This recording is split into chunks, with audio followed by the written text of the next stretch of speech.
창세기 37장 5절에서부터 11절까지의 말씀입니다. 제가 먼저 읽겠습니다. 요셉이 꿈을 꾸고 자기 형들에게 말하매 그들이 그를 더욱 미워하였더라.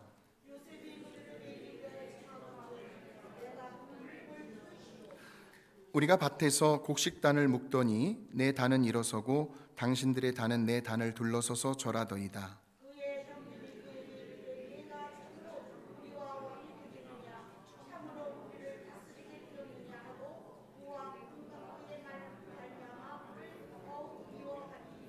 요셉이 다시 꿈을 꾸고 그의 형들에게 말하여 이르되 내가 또 꿈을 꾼즉 해와 달과 11별이 내게 절하더이다 하니라.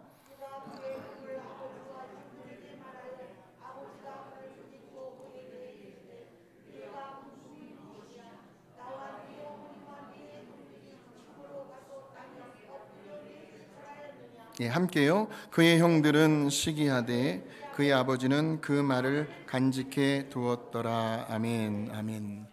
신년 첫 번째 주일이면서 일주일을 시작하는 1월 1일 첫날입니다. 여러분과 함께 나눌 말씀의 제목은 꿈을 품는 인생이라는 제목입니다. 꿈을 꾸는 인생이라고 할까 하다가 꿈을 꾸는 것은 내가 꾸는 것이고 꿈을 품는 것은 하나님께서 주시는 꿈이기 때문에 꿈을 품는 인생으로 제목을 잡아보았습니다. 이 꿈을 품고 새해를 시작하느냐 그렇지 않느냐는 너무나 다른 중요한 인생의 결과를 가져오더라고요. 제가 오늘 그 말씀을 드리려고 합니다. 미국의 한 청년이요, 온 세상에 이목을 끌었던 적이 있었습니다. 그는 매우 열악한 환경에서 자라났고요, 무려 3번씩이나 아버지가 바뀌면서 그때마다 다른 아버지를 섬겨야 했습니다. 그러면서 자연히 배다른 형제들 속에서 온갖 시기와 질투를 경험하며 자라납니다. 뿐만 아니라 자기를 낳아준 그의 어머니조차도 자신을 무시한다고, 자기를 그냥 방관만 한다고 그렇게 느꼈어요. 그래서 그는 비록 머리가 좋은 편이었지만 그러나 학교에서 늘 친구들과 싸움을 하면서 성격이 삐뚤어졌어요. 결국은 고등학교를 졸업하지 못한 채 학교를 자퇴해야만 했습니다. 그리고 그 후에 해병대를 입대하게 되고요. 그런데 그곳에서도요, 어디 그 버릇 누구 주나요? 잘 안 고쳐지거든요. 동료들과 싸우게 되고 또 상관에게 대들다가 상관의 명령 불복종죄로 군법 회의에 회부되어 결국은 군대에서조차도 쫓겨나게 됩니다. 그 후 그는 외국을 이리저리 떠돌아다닙니다.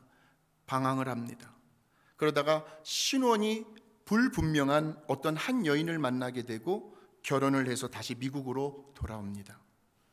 그런데 어느 날 자기 집에 친구들이 놀러 왔는데 그 친구들 앞에서 아내가 자기를 무시한다고, 자기한테 모욕을 주는 말을 했다고, 그래서 또 그는 그 분을 참지 못하고 집을 뛰쳐나갑니다. 그러면서 세상에는 아내를 포함해서 그 누구도 자신을 이해해주는 사람은 없구나, 그렇게 비관을 하며 결국에는 세상에 복수하기를 결심을 하죠. 그리고는 1963년 11월 22일에 그는 자기 집의 창고 속에 감춰둔 소총 한 자루를 꺼내가지고 최근에 그가 취직한 일이 있었던 그 시내의 한복판에 있는 서적을 보관하는 창고 꼭대기에 올라가서 마침 그곳을 지나가고 있던 당시의 미국 대통령을 향하여 방아쇠를 남깁니다. 바로 그날 이 사람의 총에 맞아 그 자리에서 즉사한 대통령이 바로 존 F. 케네디 대통령이었어요.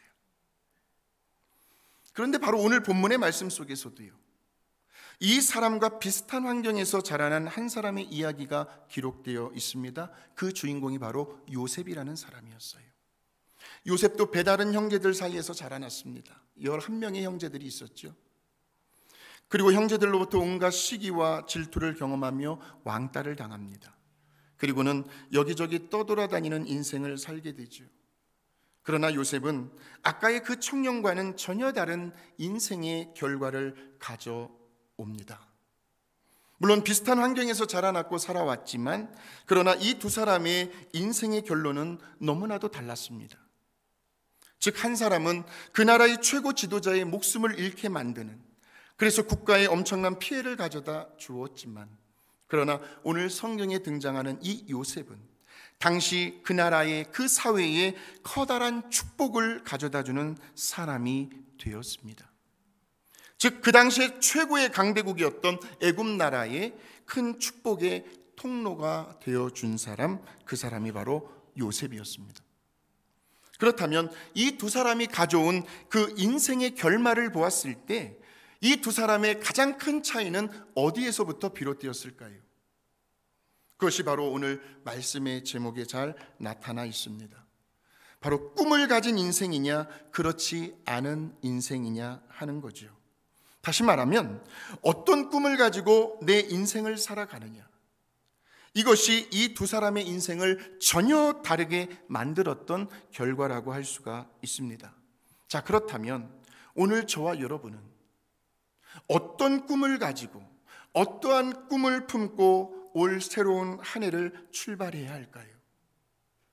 과연 어떠한 꿈이 저와 여러분의 남은 그 인생을, 물론 나중에 가서도 정말 후회하지 않을 만큼 후일에 웃을 수 있는 그런 존귀하고 복된 인생으로 만들어 나갈 수 있을까요? 우리는 오늘 본문의 말씀을 통해서 그 꿈을 발견해낼 수가 있습니다. 자, 우리 창세기 37장 6절에서 7절의 말씀을 한번 읽어보겠습니다. 시작. 요셉이 그들에게 이르되 내 단은 일어서고 당신들의 단은 내 단을 둘러서서 절하더이다. 그러니까 형제들 모두가 지금 다 요셉 자기에게 엎드려 뭐하게 될 거라는 거예요? 절하게 될 거라는 거죠. 자, 또 37장 9절의 말씀을 같이 한번 보겠습니다. 시작. 요셉이 다시 꿈을 꾸고 그의 형들에게 말하여 이르되 내가 또 꿈을 꾼즉. 자, 보세요. 그런데 이번에는 한술 더 뜹니다. 해와 달은 부모를 비유하는 말이거든요. 11별은 11형제고요. 해와 달과 11별이 자기에게 절할 거래요.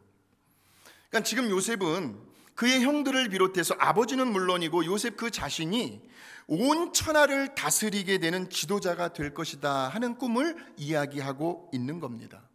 그런데 지금 이 요셉이 말하고 있는 이 꿈은 무슨 그냥 그저 자신의 어떤 희망사항이나 자신의 어떤 욕망과 욕구를 채우기 위한, 자기 욕심과 자기 만족을 위한 꿈이 아니었다는 거죠. 왜냐하면 그 근거가 나와요. 어디에 나오냐면 창세기 45장 7절에서 8절에 보시면 요셉이 꾼 꿈은요, 요셉을 향한 하나님의 계획이었다는 것이고요, 그리고 하나님께서 요셉에게 준 꿈이었다는 겁니다.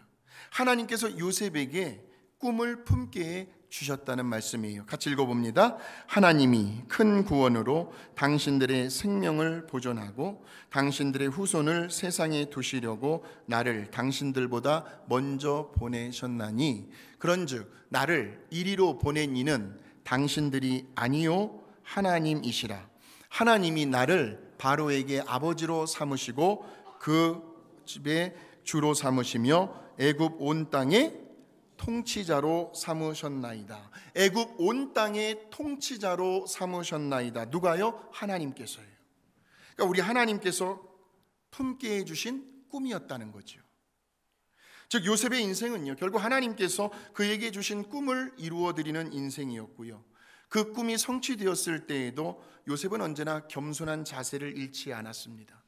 어렵고 힘들었던 그 고난의 시절을 잊지 아니하고 이 자리에까지 인도해 주신 그 하나님의 은혜를 기억하면서 하나님의 절대 주권을 높여드리고 하나님께 감사와 존귀와 영광을 올려드렸던 아름다운 인생이었다는 거죠. 그렇다면 오늘 저와 여러분은 이러한 요셉처럼 하나님께서 새해를 출발하는 이 시점에서 어떠한 꿈을 품게 하시기를 원하십니까? 물론 그것이 교회를 향한 꿈일 수도 있고요, 이번에 우리 교회에서 새로운 한 해를 출발하면서 교회의 부흥과 성장, 신앙의 성숙이라는 꿈을 가지고 전교인 40일 한 끼 금식 운동을 하고 있습니다. 우리는 확신합니다. 이 금식기도 운동이 우리 하나님께서 우리 교회를 축복해 주시려고 우리 교회를 향해 부어주시는 꿈이라는 것을요. 또한 그 꿈이 여러분들의 가정과 여러분들의 일터가 될 수도 있겠지요. 현재 내가 처해 있는 그 삶의 여건, 형편, 내 나이, 내 건강의 상태, 이러한 것과는 전혀 상관이 없지요. 우리 하나님은 이 모든 것들을 초월하여 오늘 이 시간 저와 여러분에게 새로운 꿈과 비전과 소망을 주기를 원하십니다. 말씀을 전하고 들을 때에, 또 우리가 기도할 때에, 또 하나님을 찬양할 때에요. 아까 찬양이 어려운 찬양이었어요. 주님 뜻대로 살기로 했네요. 그 비트박스가 들어가고 굉장히 어려운 찬양이었는데 잘해 주셨단 말이에요. 아주 젊음을 느끼셨을 겁니다. 그냥 찬양할 때에, 또 운전하고 다니실 때에, 언제 어느 때 성령님께서 저와 여러분의 마음과 생각, 감정과 의지를 아주 강하게 터치하시며 역사하실 때가 있습니다. 그래서 빌립보서 2장에 나오는 말씀처럼 2장 13절의 말씀을 같이 한번 보시겠까요? 시작. 너희 안에서 행하시는 이는 하나님이시니 자기의 기쁘신 뜻을 위하여 너희에게 소원을 둔다는 말은 다른 말로 하면 꿈을 품게 하고 행하게 하시나니 라는 말씀이죠. 바로 그 하나님께서 주시는 꿈과 비전과 소원을 우리가 품을 수 있을 때, 또 그 꿈을 이루기 위하여 오늘 이 시간 결단하고 순종하며 나아가실 때 분명 하나님은 그 꿈의 성취를 통하여 반드시 영광을 받으시겠다는 거죠. 저에게도 한 가지 꿈이 생겼습니다. 하나님, 올 새해에는 우리 성도님들이 하나님께 예배를 드리며 가까이 나아가려고 할 때에 무슨 몸이 아프다든지 바쁘다든지 피곤하다든지 그 어떤 이유가 되었든지 간에 하나님과 우리 성도님들 사이에 그 어떠한 장애물도 방해 세력도 없게 하여 주시옵소서. 믿음으로 시험과 유혹과 환난을 모조리 다 견뎌내고 이겨내게 하시고 예수 그리스도의 이름의 권세로 승리하며 살아계신 하나님을 많이 체험하고 간증하며 자랑할 수 있는 복된 새해가 되게 해 주시옵소서. 그런 꿈이 생겼어요.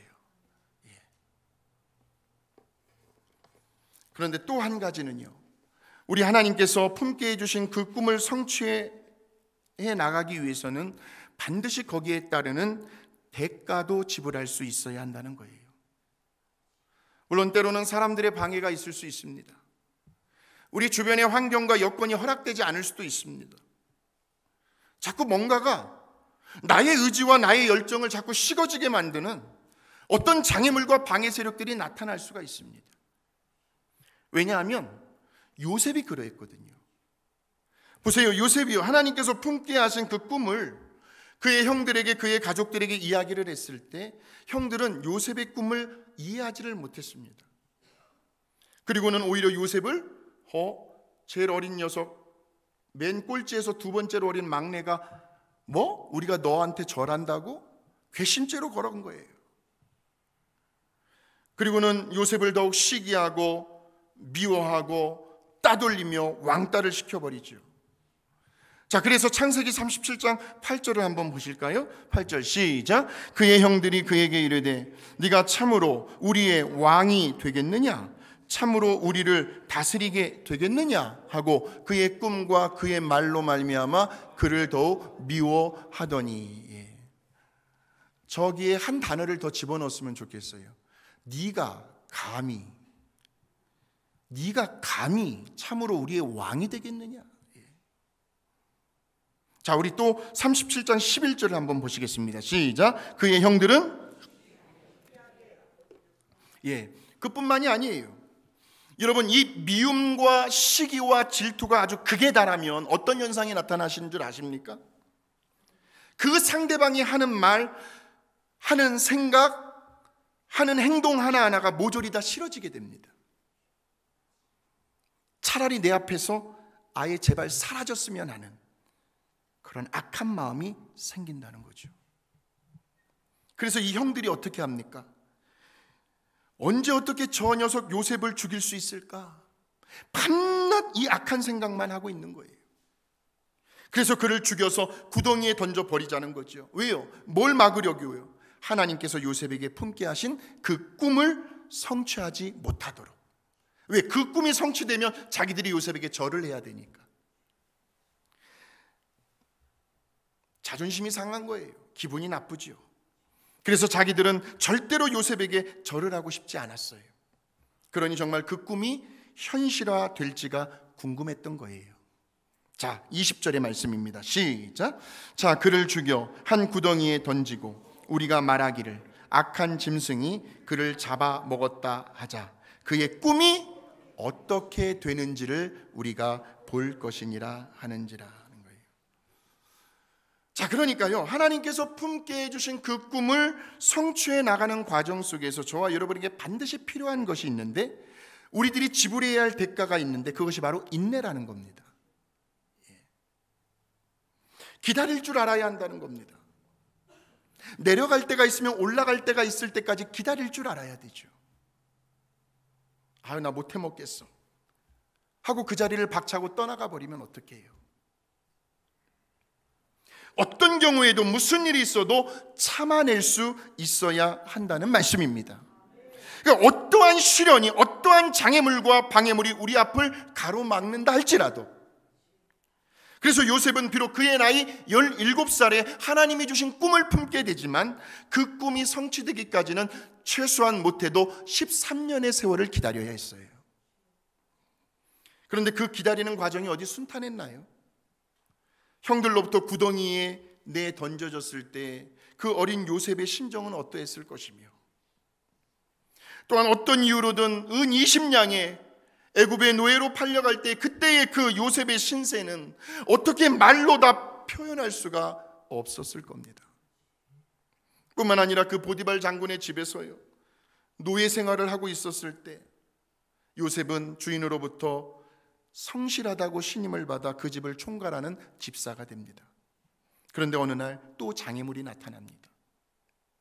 바로 보디발 장군의 아내였죠. 어찌나 눈웃음을 치며 엉덩이를 흔들어대든지, 그때 요셉의 나이가 식욕과 성욕이 가장 왕성했던 젊은 청년이었거든요. 그런 요셉을 유혹을 합니다. 한두 번도 아니라 그것도 날마다 남편이 왕궁으로 출근했을 때. 근데 만약 그때의 요셉이 그 유혹에 넘어갔다면 요셉에게 품게 하신 하나님의 그 꿈도 좌절이 되었을지 모릅니다. 그런데 요셉은 어떻게 해서든 버텨내고 인내하고 참아내지요.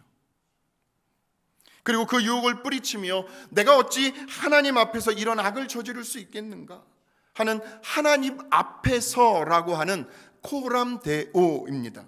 그 신앙으로 그 유혹을 이겨내지요.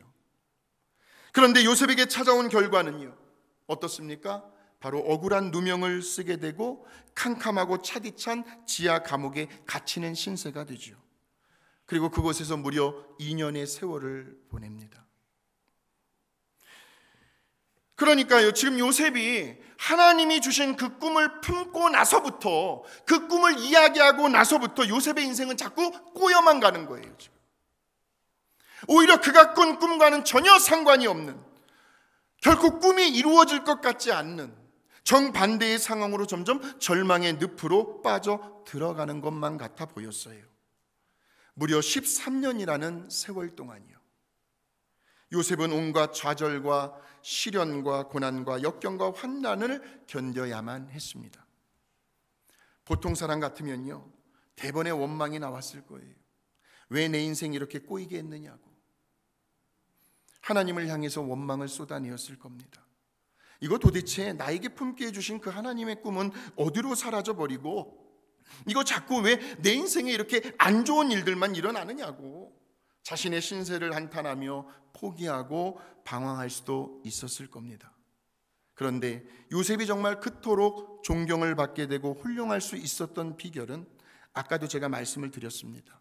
창세기 39장 이하에 나오는 요셉의 평상시의 모습, 요셉의 그 평소 삶의 자세와 태도 때문에 그랬는데, 같이 한번 확인해 보겠습니다. 9절에서 10절의 말씀 시작. 이 집에는 나보다 큰 이가 없으며 금한 것은 당신뿐이니 당신은 그의 아내임이라. 그런즉 내가 어찌 이 큰 악을 행하여 하나님께 죄를 지으리까? 여인이 날마다 요셉에게 청하였으나 요셉이 듣지 아니하여 동침하지 아니할 뿐더러 함께 있지도 아니하니라. 아멘. 아, 그렇구나. 죄의 유혹에 넘어가지 않으려면은 부정적인 말은 아예 절대로 귀담아 들으려고 해서는 안 되겠구나. 또한 그런 사람과는 가능하면 함께하지 않는 것이 좋다는 거예요. 요셉이 듣지 아니하여 함께 있지도 아니하니라. 그러니까 바로 요셉에게는 코람데오의 신앙입니다. 하나님 앞에서라고 하는, 그러니까 누가 보든 보지 않든 언제나 늘 하나님의 눈을 의식하며 살아갔던 인생이었다는 거죠.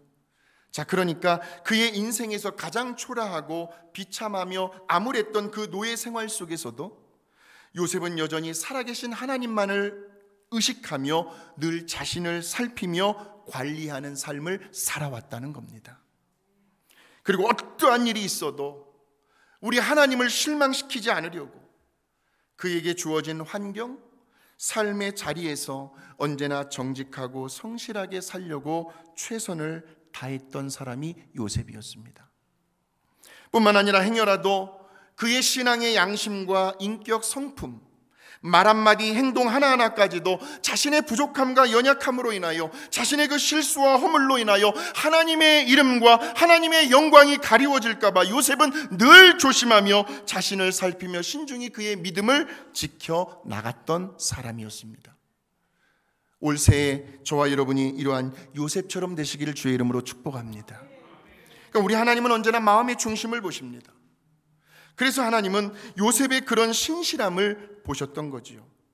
그리고는 이제 결국 요셉은 그 당시에 최강대국인 애굽의 제2인자의 자리에까지 올라가게 되죠. 바로 바로 왕이 오히려 요셉의 눈치를 보게 되는, 왜? 요셉은 명석한 두뇌를 가지고 있었고 하나님께서 주신 지혜가 있었어요. 판단력이 있었어요. 그래서 그를 존중하지 않을 수가 없었던 거죠. 그리고는 더욱 겸손함으로 형들과 화해의 자리를 마련했고요. 그 이웃나라 민족들에게까지 많은 유익함을 끼치고 하나님께 영광이 되는 인생으로 마무리를 하게 됩니다. 사랑하는 성도 여러분, 올 새해 말씀을 통해서 저와 여러분 각자에게 주시는 그 하나님의 꿈을 품으시기를 바랍니다. 당연히 그 이유와 목적은 언제나 하나님의 기쁨과 하나님의 영광이 되어야 합니다. 그리고 그 꿈을 우리 주변 사람들에게 믿음으로 한번 선포해 보시기 바랍니다. 물론 그 꿈을 성취해 나가는 과정 속에서 분명 장애물과 방해 세력들이 있을 겁니다. 그러나 결코 뒤로 물러서지 마시고요, 어떠한 경우 어떠한 상황에서도 끝까지 참아내고 견뎌내며 인내해 보시기 바랍니다. 무엇보다도 코람데오, 하나님 앞에서라는 그러한 신앙의 의식을 가지고 늘 자신을 돌아보고 살피며 하나님과 사람들 앞에서 부끄러움이 없는 삶을 살아보려고 결단하시며 담대히 나아가시길 바랍니다. 그러면 반드시 우리 하나님께서 정해주시는 그 시간표 속에서요, 하나님의 때가 있거든요. 그 때가 되면 반드시 그 하나님의 꿈과 비전과 소원은 저와 여러분의 삶을 통해서 이루어지게 될 것입니다. 그래서 올 한 해가 이제 또 다 갈 거 아닙니까? 그 시점에 갔을 때 다시 한번 저와 여러분은 오늘 지금 나의 나된 것은 다 하나님의 은혜였노라고 이렇게 고백하면서 더욱 겸허하게 겸손하게 우리 하나님을 영화롭게 해드리는, 요셉처럼 다른 사람의 축복의 통로가 되어주는 그러한 희망차고 복된 2023년을 출발하는 저와 여러분이 되시기를 주님의 이름으로 축원합니다.